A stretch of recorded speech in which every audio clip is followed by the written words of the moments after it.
তো পিঁড়িতে কাঁঠালের আঠা লাগলে পরে ছাড়ে না, কথাটা কিন্তু খারাপ না। এই কাঁঠাল ভাঙতে যেয়ে আমার পুরো হাত সর্বনাশ।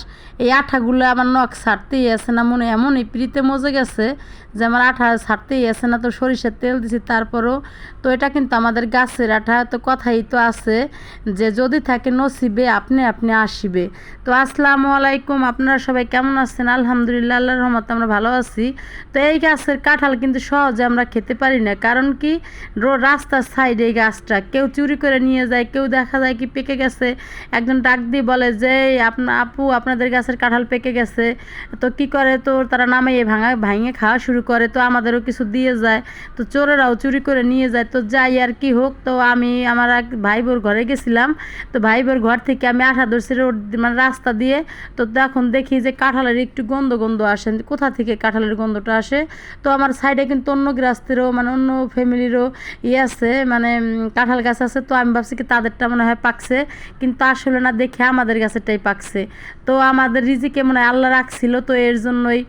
তো রিজিকের মালিক ঠিকই আল্লাহ, তো আমাদের কপালে আছে, ভাগ্যে আছে দেখে এর জন্যই আমি কাহাবের উঠাইছি যে আব্বু এই কাঁঠালটা কেটে নাও। তো কাহাব কিন্তু গাছ উঠতে পারে।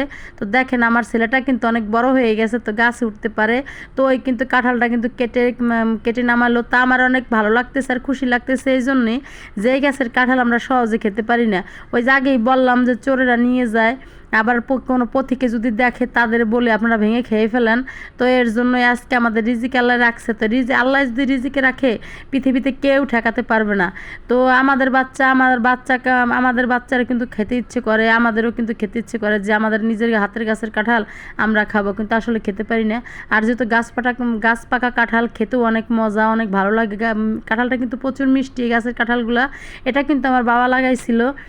তো যাই আর কি হোক, কাঁঠালটা কেটে নিয়ে গেলাম। তো আমার পিছনে কিন্তু আরও 2-3 জন ছিল। আমি যখনই দেখছে কাটতে আমার কাঁঠাল, তখনই আমার কাছে চলে আসছে। তো জানে যে আমি একা খাইতে পারবো না, কারণ সবাই নিয়ে আমার খাইতে হয়, করার কিছুই নাই।